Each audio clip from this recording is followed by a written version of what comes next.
بسم اللہ الرحمن الرحیم۔ السلام علیکم دوستوں، اپنی نیکسٹ ویڈیو کے ساتھ آپ کو ویلکم کرتا ہوں اپنے اس چینل میں۔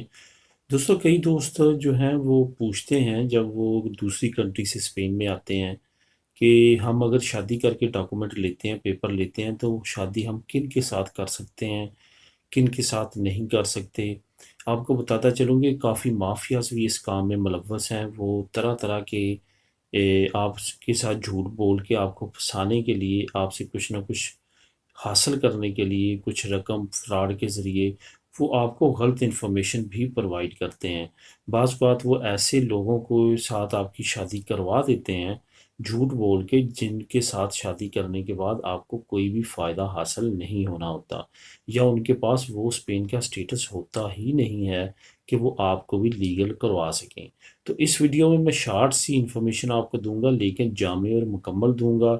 اس پہ عمل کیجئے۔ آپ ان چیزوں کو اگر ذہن میں رکھیں گے اور اس پیمانے کو اگر ناپیں گے کہ اس پیمانے پہ جو پورا اترے گا اس سے آپ شادی کر سکتے ہیں اور اپنا لیگل سٹیٹس بنا سکتے ہیں۔ اگر اس پیمانے پہ بھی پورا نہیں اترتا تو کبھی بھی رسک نہ لیجئے گا، اس کے کئی نقصانات آپ کو فیوچر میں ہو سکتے ہیں۔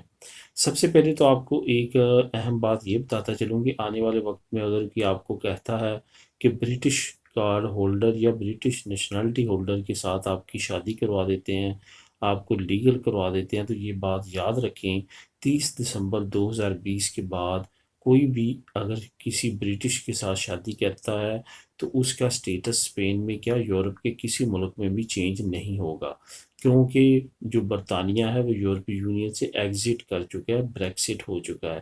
اس وجہ سے اس قانون پہ اب عمل درآمد نہیں کیا جا رہا۔ اگر آپ کسی کو پیسے دے کے یا اس طرح کر کے، ایون اگر آپ پیسوں کے بغیر بھی کسی کے ساتھ شادی کرتے ہیں لیگل ہونے کے لیے، پھر بھی آپ کے لیے نقصان ہی ہوگا کہ آپ اس ملک میں ایز اے شادی شدہ رجسٹرڈ ہو جائیں گے۔ اس وجہ سے اس طرح کے کسی بھی کام کو کرنے سے پہلے پوری معلومات لیں۔ اس کے بعد میں آپ کو صرف ایک بات بتاؤں گا کہ ایک بات آپ نے ذہن میں رکھنی ہے کہ کوئی بھی ریزیڈنٹ کارڈ ہولڈر، خواہ وہ کسی بھی ملک کا ہے، چاہے وہ جرمنی کا ہے، چاہے وہ اٹلی کا ہے، فرانس کا ہے، کسی بھی ملک کا ریزیڈنٹ کارڈ ہولڈر ہے، وہ کبھی بھی آپ کو لیگل نہیں کروا سکتا۔ لیگل کروانے کے لیے وہی کروا سکتا ہے جس کے پاس نیشنلٹی ہوگی، کسی ملک کے یورپی یونین کی جس کے پاس نیشنلٹی ہوگی وہ آپ کو لیگل کروا سکتا ہے۔ میں یہاں پہ اگزامپل ایسی دوں گا کہ یہاں پہ سب سے جو اوپر درجے کا ریزیڈنٹ کارڈ ہے وہ لارگو دراسیون، یعنی کہ پرماننٹ جس کو کہتے ہیں، وہ آپ کو 5 سال کا ملتا ہے۔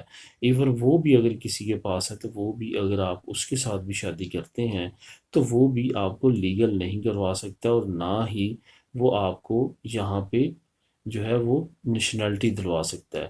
اس کے لیے کیا کہیں گے یہ کہ اس کو اپنے ہوم کنٹری میں بھیجو، وہاں سے اس کو ایز اے فیملی اپلائی کرو، پھر اس کو یہاں پہ بلواؤ، ورنہ یہاں پہ آپ کا یہ ممکن نہیں ہے۔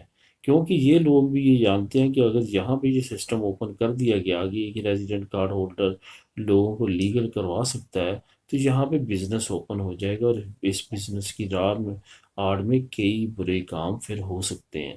اس وجہ سے اس قانون کو انہوں نے نہیں پاس کیا۔ صرف اور صرف جو نیشنلٹی ہولڈر ہیں وہی آپ کی مدد کر سکتے ہیں۔